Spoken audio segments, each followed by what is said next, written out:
Picking up where Jeremy left off with our panel, what the Biden administration should do on identity going forward, I'd like to ask our panelists to turn on their cameras and microphones so we can get started. So to kick us off, first I'll introduce myself. Like Jeremy said, Ross Nodurft. I work with Jeremy at Venable and help support efforts to Better Identity Coalition. We'd really like to thank the Better Identity Coalition, the Identity Theft Resource Center, and FIDO for putting this on today, and we're excited about the discussion with our panelists. That said, I want to turn over to the panelists and let them introduce themselves. So I guess first question to get everybody warmed up is, could you tell us your name, the organization you're with, and what your role is within that organization? And I'll call on you guys. So Carole House, we'll start with you. Great, good morning. Thanks for having me here today. As Ross mentioned, I'm Carole House. I'm FinCen's lead for cyber and emerging tech policy issues. I know you saw my deputy director speak yesterday, so I help to work on cybercrime and virtual currency and digital identity issues at FinCen, trying to combat money laundering and terrorism financing, exploiting emerging technologies. Great, thank you. Scott, over to you. Thanks very much, Ross. Hi, good morning, everybody. My name is Scott Clements. I'm the CEO of OneSpan.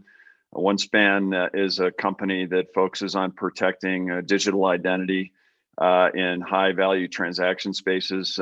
Primarily today, we do that in financial services. We're the largest provider of consumer authentication services for banks around the world.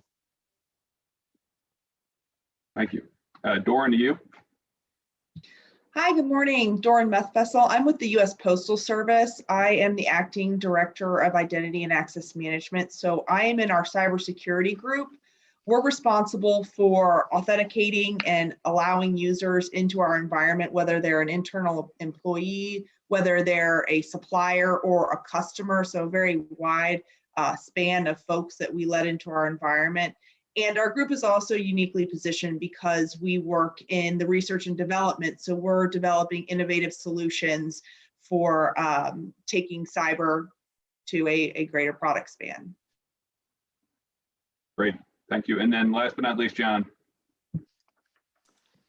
Thanks, Ross, and thanks to the Better Identity Coalition and other sponsors for the invitation to participate today. I am the Senior Vice President for Policy and Senior Counsel at ITI, the Information Technology Industry Council. We represent approximately 75 of the world's leading technology and innovation companies, and I lead ITI's Trust, Data, and Technology Policy team, which includes our global work on cyber and privacy. All right, so before we get into the questions, just a note to everybody who's watching right now. We have about 45 minutes for this panel, so if you guys have questions for the panelists, please feel free to ask them in the Q&A, and I'll get to them towards the end as much as we can. So, with that said, Dorin, we'll start with you. I think yesterday we heard some comments, and there were some questions that were posted yesterday just about the work that you guys are doing, the partnerships in the space as it relates to in-person proofing. Can you tell us a little bit about where you're at with the program and what the partnerships are that you guys have in place right now and are working towards? Sure. Thanks again for having me. Happy to discuss this a little bit more. So the Postal Service is working with the FBI currently on bringing these in-person solution and biometric solutions for a variety of use cases. So the FBI does background checks for anything for personal reasons, employment, state and local governments use it for adopting, volunteering, traveling, living in a foreign country, et cetera. So we capitalize on our existing processes that we use for internal hires and deployed that as a pilot for the FBI to allow these folks to come to the post office and have their fingerprints gathered electronically and then have that sent back to the FBI. And we've seen a lot of great progress relative to this. We've gone from 2 locations and we're expanding to 180 by the end of this fiscal year. So we're very excited about that. We're also excited about the results. We've reduced the time for these background checks from 12 weeks down to 48 hours. So it gets rid of the paper process, sending it in and that very physical delayed process, and turns it into a digital process. So we're really excited to continue to expand this with the FBI and potential federal partners writ large. That's great. That's good news. I think there's one follow-up question I wanted to ask you was about kind of the balance of when you're doing this in-person proofing, the balance of security and doing it well, and the balance of privacy, and how that works, and how you consider that, and how that is part of the program that you guys are implementing right now. So our cybersecurity department it implements a lot of frameworks and processes that are based on current best practices. As a quasi-agency, we're not compelled to comply with FISMA, which is the Federal Information Security Management Act. However, we do adhere to those best practices relative to all of our solutions. We're also working towards different standards based on our internal business processes, such as NIST and ISO 27000. So we're really working to make sure that our security aligns with the best practices of the industry. That's great. And look, as a former OMB person, I'm very happy to hear you that you're following FISMA, even though you don't have to. That's kudos to you guys for doing that. Dorin, I think you guys are uniquely positioned. You're at the start of really transforming the physical to the digital. But I want to recognize that we have a dearth of perspectives when it comes to what the Biden administration should be doing around identity on the panel, and turn now to Scott to kind of talk a little bit about where he thinks that we're going. Last administration, we saw M1917, which has been talked about quite a bit over the last day and plus. Where do you think we can go next? I know that you do a lot of work with Better Identity Coalition and FIDO. What do you think are the main areas of policy that we need to continue to beat the drum on in order to further open the aperture for digital identity? Yeah, thanks, Ross. I think first of all, it's important to note that some important foundations have been laid, like you just mentioned, with OMB, and the work that Jeremy did at NISTIC years ago, I think is still really relevant and important. The launch of login.gov by GSA.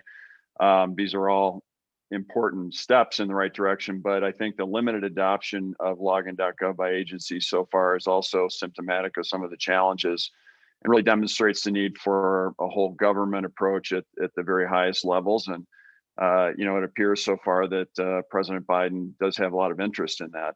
And we sort of looking ahead now, secure, trusted digital identity, I think, can be thought of and should be thought of as really as an infrastructure project of the first order that can really have massive and long-lasting ripple effects across the economy and improve citizen access to digital services, both public and private, healthcare, financial services, et cetera. And then, to continue with maybe this infrastructure allegory, I think there are several things that are already underway, or that the administration can support and sponsor, that can help make digital identity progress shovel ready. Maybe we'll call it that. Not a physical shovel, obviously. But the first thing is, President Biden's American Rescue Plan does include funding for not only for cybersecurity, but also to proliferate the some of the GSA services like login.gov, and increase access to identity services through the Postal Service and through the Department of State, similar to what's already being done at the Social Security Administration. So hopefully whatever version of the recovery plan comes out of Congress, that funding will be protected and will be part of that, because I think it's really some low-hanging fruit that can really start to move things forward. The second thing I think is NIST's work that it's doing right now in updating its digital identity guidance. That is really important. I think both the government and the private sector. NIST works very, very well with the private sector. Third is the reintroduction of Congressman Foster's and Senator Peters' Improving Digital Identity Act. This can really, I think, elevate the issues of digital identity and cyber to the highest levels of the executive branch, help make federal and state data available for identity verification, and then also just increase engagement with the private sector. And then one final thing I think that's going to be really important It's also critical to move forward at the federal level, I think, on privacy and data protection legislation, as has already happened in other parts of the world. Well, I think substantive success in digital identity services does require a concerted and sustained effort at the national level. I think any such effort will have limited success without clarity on privacy and citizens' ability to control the use of their own data. And that means really at the attribute level. We're not really talking about a digital driver's license here. We're talking about matching relevant identity attributes to the specific identity verification use case to match cost and benefit and limit the access and distribution of personally identifiable information to what's absolutely necessary. Identity verification, I think going forward is really, it's not binary anymore, it's probabilistic based on the case at hand. You know, I think one example, if we think just a little further out that illustrates this, is when we think about the intersection of digital ID, Internet of Things, and 5G telecommunications, 5G wireless. Digital identity services are going to be critical to that. And those services need to be continuous, they need to be transparent, they need to be low cost, and they need to be safe. So we're not going to, you know, necessarily get to that right out of the gate, but I think we do have to have sort of eyes on the eventual prize as we think about not only the issues of cyber and the issues of pure identity verification, but also the privacy dimension of that. Couldn't agree more. So I would give panelists, do you guys have comments? I mean, Scott just laid out a pretty robust agenda. Is there anything stand out to you with what Scott said? Whether it's the privacy or the how digital identity is wrapped into other policy initiatives that the Biden administration is looking to pursue? Yeah, I'll mention that I think that your observations, Scott, are just incredibly insightful. One of the things that I know I was thinking of commenting on was the fact that identity really sits at kind of a nexus or crux between a variety of different regulatory landscapes, like countering illicit finance, because identity is often compromised in the conduct of illicit finance, but also safety and soundness requirements and privacy requirements and consumer protections. So looking at the regulatory landscapes, you know, said like the regulator, that I'm interested in taking a look at all of those and trying to harmonize them together. But of course, all of that's relevant to government agencies as well, and how they're managing data and following privacy requirements, and the kind of legislation that we would support ultimately for the Biden administration to pursue with Congress. I think that it makes a lot of sense, and that there is a lot of opportunity for harmonization there. Yeah, Ross, I mean, I'll just jump in as well. You know, first, as a plus one on the importance of privacy, of federal privacy and data protection legislation. You know, there's a whole long list of reasons why our companies and ITI are advocating for that, and you know, we can certainly add identity and the nexus there to the list, and then just I guess more broadly. You know, I think Congressman Katko described digital identity as foundational to Homeland Security. You know, and that's exactly right. It's also you know, fundamental to a whole variety of other things, not the least of which is building out our trusted digital infrastructure. I mean, if we make a whole bunch of digital infrastructure investments and we don't have the identity aspect of that solved, it's just it's not going to be nearly as successful as I think we would like it to be. Yep, no, couldn't agree more. And look, we talked about it yesterday at the COVID panel as well, right? I mean, as the Biden administration takes a look at how to push relief and aid out to folks across the spectrum, whether it's economic or direct functional aid, there's an identity aspect to it. There's an identity aspect to tracking of the vaccinations. The whole of the policy, whether it's economic, Homeland Security, there's a digital identity area that underpins that, Scott. And I think that was your point that you're making is across the board. We need to do this right. We need to do this in a smart manner, but we also need to take in consideration the privacy aspects of it. Is that fair? Fair summation? Yeah, that's absolutely a fair summation. It is, you know, this is identity issue is central to everything in our economy and our government, really. So, Carole, I'm going to get to you in 1 second, I promise. But John, I want to keep going down this path a little bit. Congressman Katko also brought up the opportunity space afforded to the government to help drive some of these things that we're talking about because of SolarWinds. So can you help the panel understand from your perspective the role that SolarWinds has played in how digital identity may be considered in the upcoming administration? Sure. Happy to take a crack at that. SolarWinds has been accurately described as a software supply chain attack, but really it is also fairly characterized as an identity attack. Not in the way that we're talking about when we talk about consumer digital identity, but rather how the attack was experienced by many organizations as essentially a systemic identity compromise in their enterprise environments. You had a situation where attackers are presenting compromised tokens to gain privileged access and then using those escalated privileges to move within both on-premises and cloud environments. So the fact that the attack compromised identity is number one of the reasons that SolarWinds is so severe.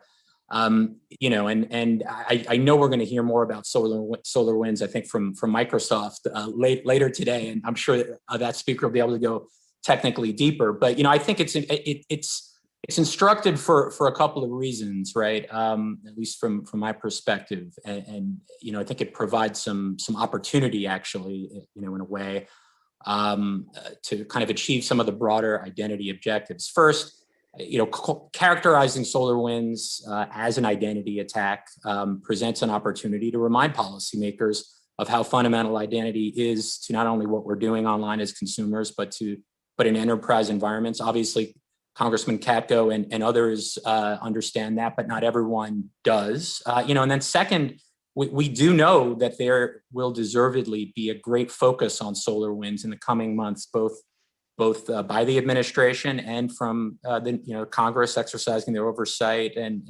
in other ways.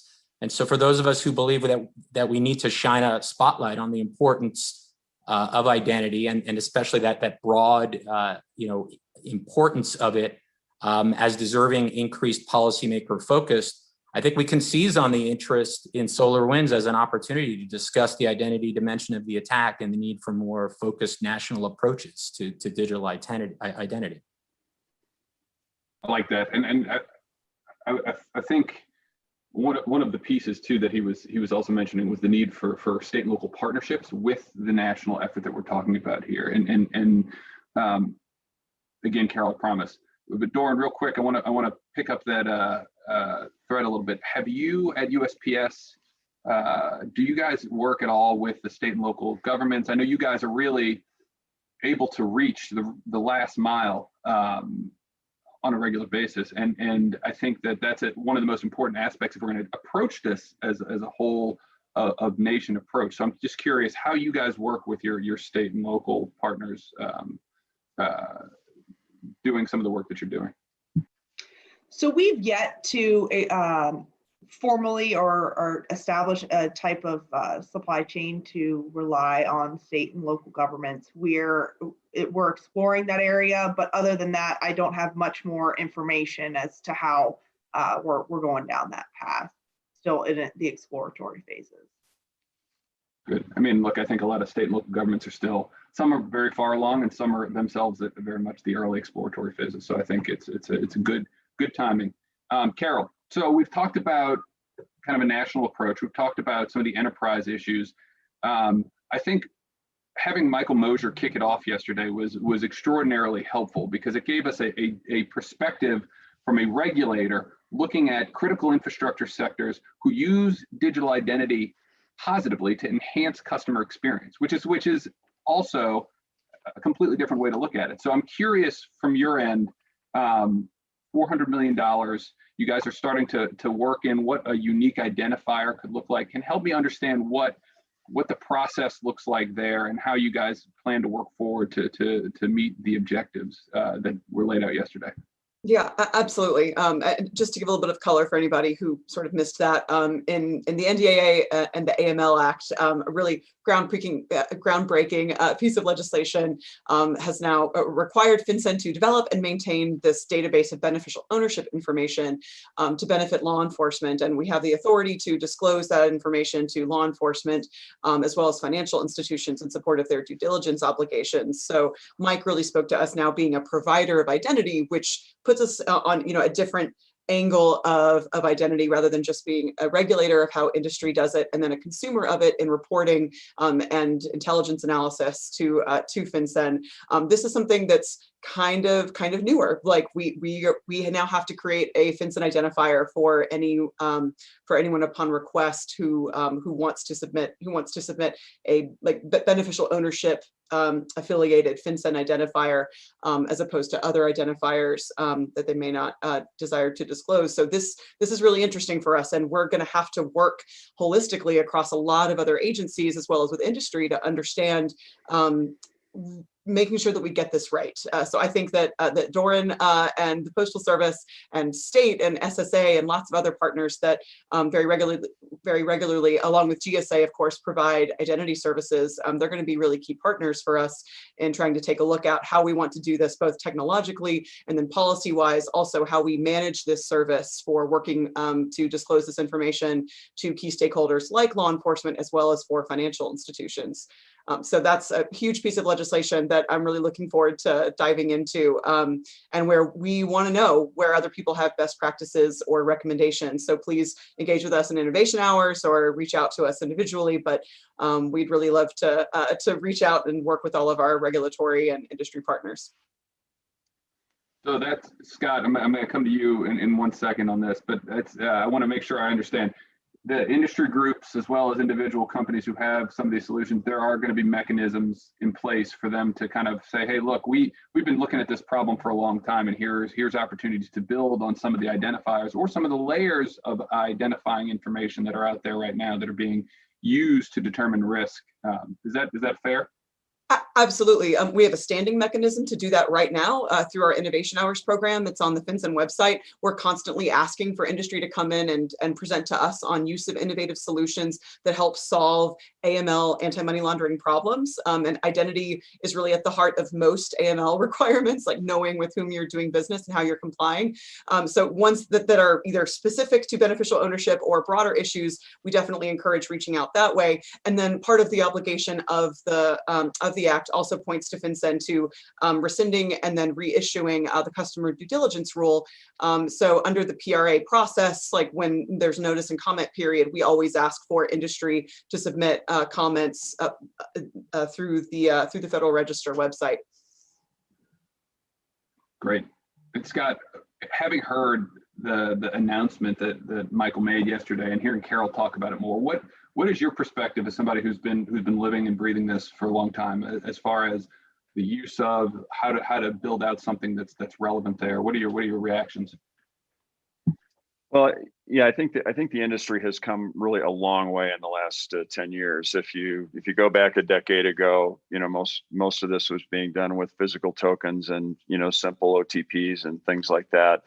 And so it was a very binary situation. One of the problems with that is it doesn't scale very well. If you're only using it occasionally, it's fine. If it's really a central part of everything you do all day long, that kind of authentication just isn't going to work. And I think the other thing is that you have to have a much more aware type of authentication and identity verification now that uses machine learning and AI tools and other tools to detect fraud or detect abnormal situations that need attention, so that you can really identify when something's going wrong and you can step up security, but you don't create a big security barrier to the normal everyday interactions and transactions that people want to carry out. So there's been a lot of progress in thinking about different types of access and privileged access and different types of authentication mechanisms with AI-based step up. And these things that are very easy to use and often usually quite transparent, particularly in the mobile environment. These things can be done in a very transparent way that in most circumstances, the user doesn't even really know that security is taking place. So it's really come a long way. And I think today we already scale at fairly large levels with large financial institutions. So these things can be done. And we're also, most of us in the industry are also very supportive of FIDO and are already deploying FIDO capabilities in our products. So Carole, given what Scott's saying, and we're looking at this unique identifier to help really shed some light on the beneficial ownership problems that we've been seeing out there. How do you anticipate this identifier really helping drive reduction in fraud overall, or identifying of criminal behavior? Yeah, I think it'll be a mix of things. So this specific service of just in ensuring that beneficial ownership requirements are the most effective possible, and then getting reported to FinCen in a way that law enforcement can leverage is really critical, because criminals currently leverage really complex networks of shell companies, and they exploit this lack of beneficial ownership information in a way that really obstructs financial institutions' abilities to really understand who is actually involved in these networks. And it also can very much frustrate financial institutions' due diligence obligations. So this kind of data set being put together for the first time ever in the United States, I think is going to be really critical to supporting regulated sectors complying. I think there's also other aspects of identity that need to be supported. Like we see just general problems with identity verification that's going on, rampant amounts of synthetic identity fraud, which points to attributes that are not legitimate, or attributes that don't belong together, mean a problem with how identity is being verified in the financial sector. So I think we're hoping that the administration will continue to lean forward in the direction that many agencies have, looking at shared services and how certain attribute validation services might potentially be able to support counter-fraud efforts, as well as supporting regulated sectors' ability to comply with their obligations, since most regulated sectors have some kind of identity obligation. The financial sector definitely has a lot of them. Thank you for that, Carole. I want to take the conversation a little bit. I got a question through a channel. We've talked about a lot of the different aspects of digital identity, again, whether it's the enterprise focused or consumer focused. One of the things that was brought up and was brought up again yesterday was the equity aspect of it, and how does identity and equity fit in the Biden administration going forward? And is there, and this is open question to any of the panelists, how did the missions that you guys see and are working on right now help push some of the equity issues that can be solved by digital identity solutions?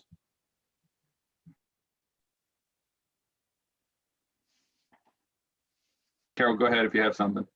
Yeah, I very briefly, just to an extent, I think that the benefits for inclusion that digital identity can bring to helping populations that are very hard to reach and have a lot of difficulty accessing certain systems for a variety of reasons. I think that there is a message to explore in looking at inclusion as, again, as the AML regulator, as an anti-money laundering and countering illicit activity kind of end. Like, the more people that are sort of involved, especially in a system that has security kind of baked in, the better and more secure that the broader ecosystem will be. So I think that speaking as an AML regulator, I'm excited about the potential for digital identity to be able to support broader inclusion and an equity of treatment across populations.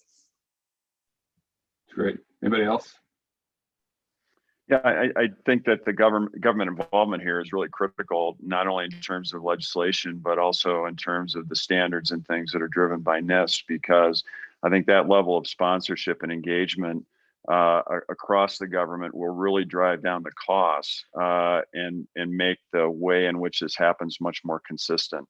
And that will provide access to a lot of people that maybe don't have it today. I think I heard, I think it was in this conference yesterday, I heard that 95% of people have cell phones today. Maybe I heard that somewhere else, but in any event, I think a lot of the infrastructure is out there to be able to do this. And I think the right level of government leadership can really ensure that gets done in a way that's broadly scalable and inexpensive and hopefully relatively easy to use.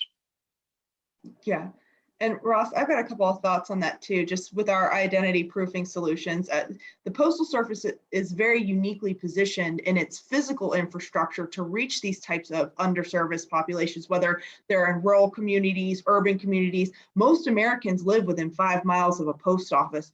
So we've made that a fundamental part of our business model in offering these identity services and taking those government-wide, so we can allow these folks who generally would not have had these services to go to a post office and be able to verify their identities and work across government in that capacity. And we're the network that binds the nation. So really capitalizing on this physical infrastructure and taking it digital is where we're looking as far as our identity services are concerned as we move into the future.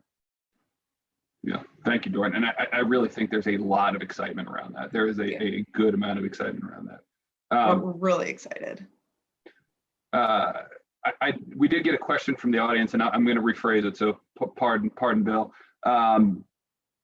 The idea of a national ID, which has been over the last several years a fairly inflammatory statement, versus the idea of a national approach to digital identity. Can you guys weigh in on what something like that would look like? How would we build out a national approach to identity, and does it include an ID that is ubiquitous across state lines? So I'll start, Scott. I know that you may have some thoughts on that. I'd ask you to kind of kick us off. Sure. I think that maybe the government representatives here may have a better handle on this than I do, but yeah, look, I think culturally, many Americans are resistant to the idea of a national identity card or identity, whether it's digital or physical. And unlike in Europe, where it's quite common, but here there's a lot of resistance to that. So I think a framework that allows the citizen or the consumer control over access to their identity attributes relative to the transaction they're trying to carry out is really important. It's not about, like I said, a card or something like that. It's really about access to attributes when necessary with the opt-in of the user. Do you guys have any follow-on comments? Because I can dive into that a little bit. Yeah, I mean, I do think that for Americans, looking at opportunity for them to control their data and provide consent-based services is going to be really fundamental to something that will be desirable by consumers. I also, knowing that I'm biased from the financial space, think that looking for something that has like broader use cases for financial institutions and getting access to financial services will be really critical to something that will be adopted writ large. Given what the current regulatory requirements are, really hoping that a national, at least approach to identity that allows for regulated institutions to be able to like verify, to be able to have a level of confidence and assurance in the credentials that are being presented to them, and being able to effectively verify identity really is going to be critical. And that requires working across all the states, because everybody, the closest thing that we have right now to a national ID card is like real ID driver's licenses, maybe combined with like passports and other things. So I think that it is going to require working across the state level, as well as all the federal agencies that are issuers of identities and credentials, and then trying to figure out how we can make sure that users can leverage those where they need to. And again, that's often with financial services, and ensuring that those institutions can have trust in what's being shown to them. So I think that maybe not a one ID card or identity credential is going to be what it looks like, but a broader approach of trying to figure out how to leverage these more like interoperable and harmonized solutions and regulatory obligations will be the way that that this goes down the road. Yeah, and I do think access to data sets like the Postal Service, like the Social Security Administration, like these other agencies, the Department of State and so on, those are they seed, I think they can seed the model, right? So you start to get these services that are available based on, specific data sets and attributes that allow people to opt in. So that's another really important role that I think the government plays here, is using its data in the right way to seed, a framework that everybody can live within. Yeah, I couldn't agree more. And like we heard yesterday from Phil Lamb and folks, that is something that GSA is currently pursuing, the idea of broader validation services. We know that SSA has undertaken their efforts to provide validation services. And I know the Better Identity Coalition has been calling on it for years, right? But that is, to your point, kind of a core element of what a national approach to digital identity would look like. I want to make sure we cover some of the security aspects, John. So when you start to really increase access and visibility to data and consumer ability to control it, what does that do from a security standpoint in your mind? Like how does that affect the security side of the spectrum? There's always kind of that friction, like we said earlier, between privacy and security, or just massive amount of data being created and accessed. What do you think we need to pay attention to?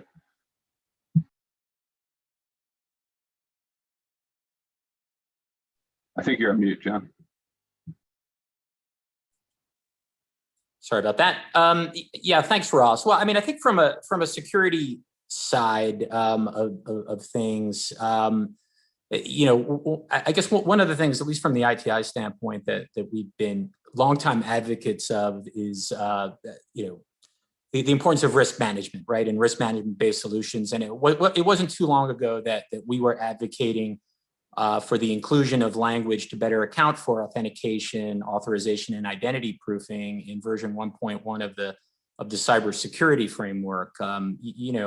Identity is really just such a fundamental aspect of cybersecurity risk management, and in particular, again, bring it back to SolarWinds. If we look at this in the context of as it relates to privileged users, there's really it's difficult to really have a sound enterprise cybersecurity risk management plan without incorporating identity and these other attributes into it. So I mean, I guess from my perspective, it goes to again the points that were made earlier about just how we really need to, I think, start appreciating, and I know the people here probably do this already, but appreciating identity as broadly impactful, whether we're talking about cybersecurity, privacy, we were even just talking about equity, as really a broader part of so many of these other things, rather than sometimes it's seen as almost more of a a narrow or niche issue within all these digital policy issues that we're working on here. It really is fundamental to cybersecurity. Scott, let me go back over to you for a second. We are, and this is kind of more going back to the enterprise approach to identity. When we look at the federal government, we've got a couple questions from the federal side of things. When we look at the federal government, there's a HSPD 12 has been the driver for use of PIV and CAC cards for years. We've seen since OPM the use of those go up. But I feel like we're at a point in time now where there's discussion around what is additive to a PKI solution. So I'm curious, from your perspective, what else in this administration should we be taking a hard look at to provide additional, whether it's strict authentication or a broader approach to security that's additive to the PKI infrastructure that's out there now?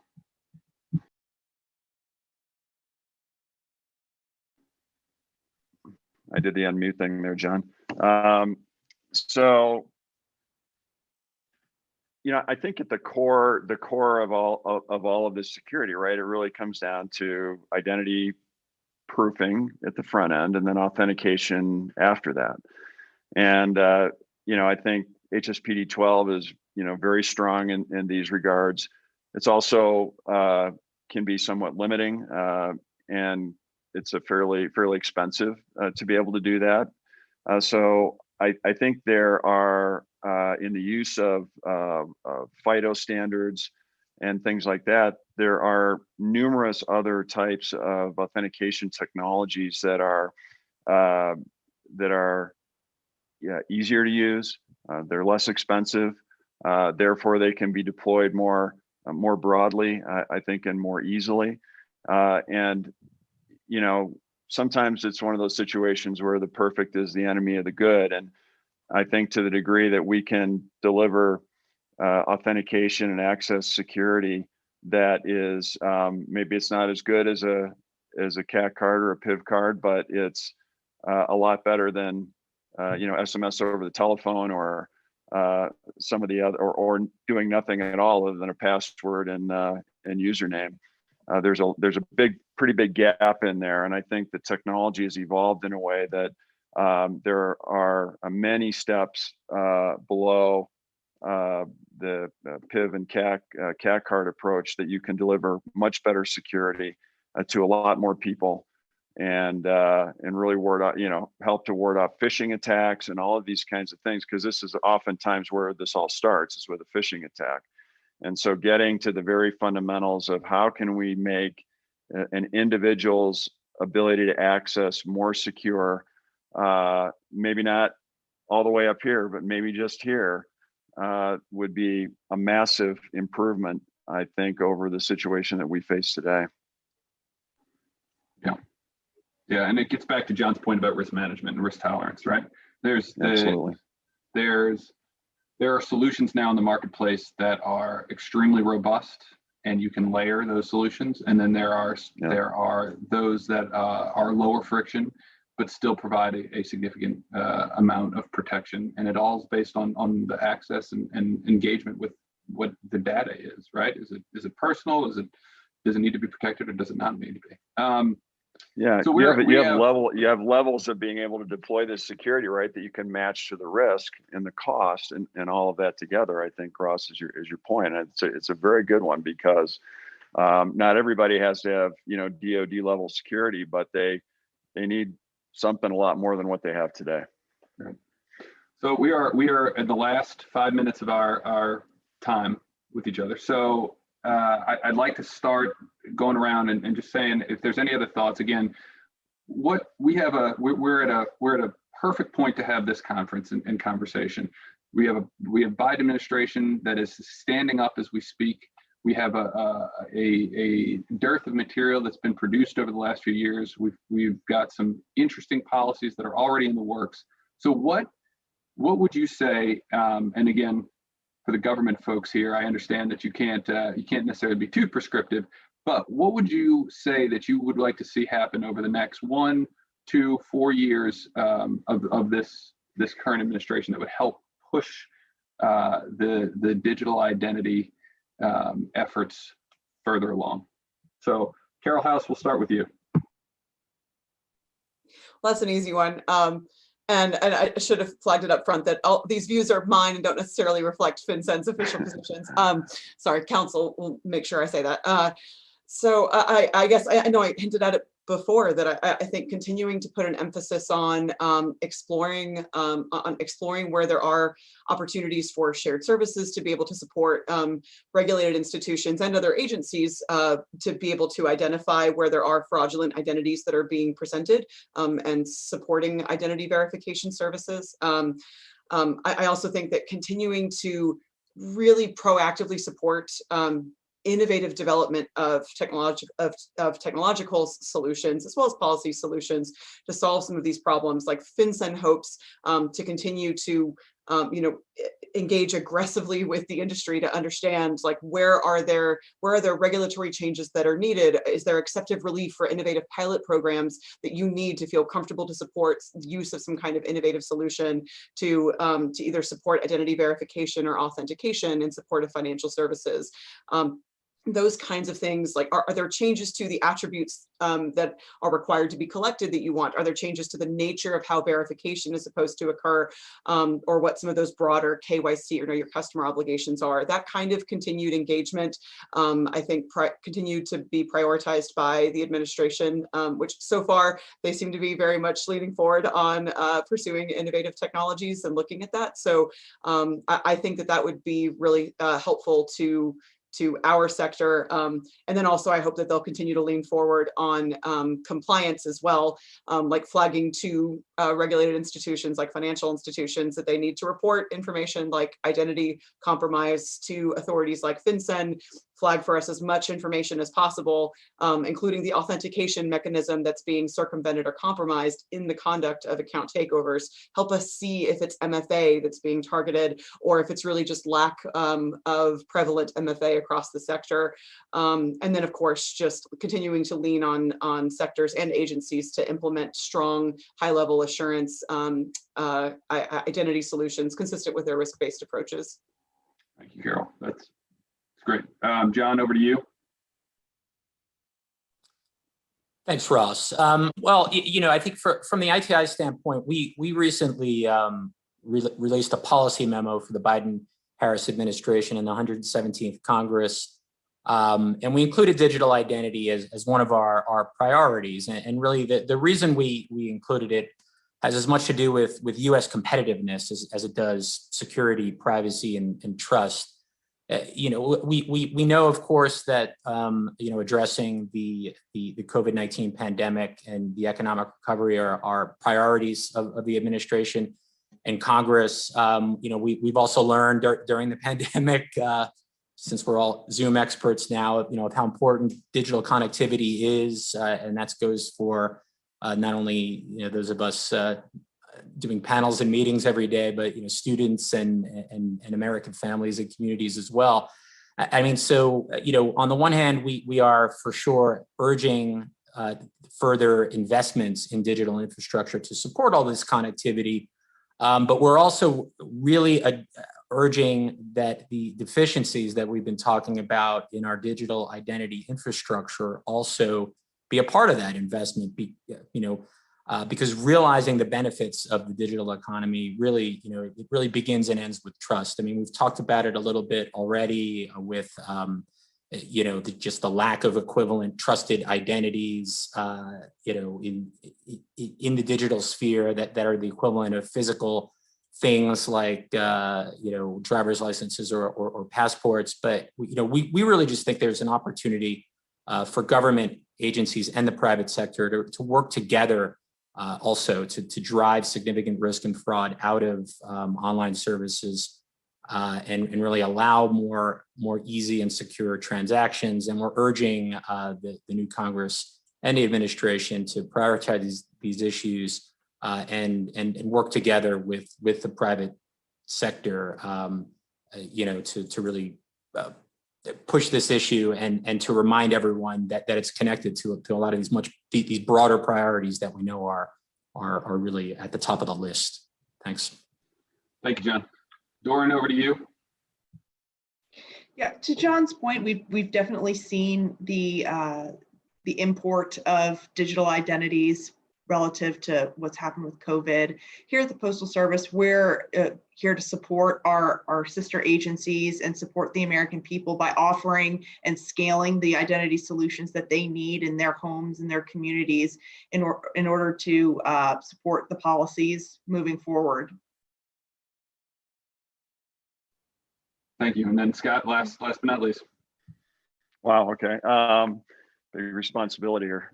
So I think kind of listening to what everybody else is saying, to me, I think one of the big things really is a big opportunity for the Biden administration is to set a vision for what this can look like. The realization of all of this is going to take, more than one administration. And so I think really setting out a vision and then using these 4 years to begin to plug pieces into that vision, I think is really important. It's a major opportunity, I think, for federal government to demonstrate that it can take on, challenging, complex problems that really matter to people and make people's lives better.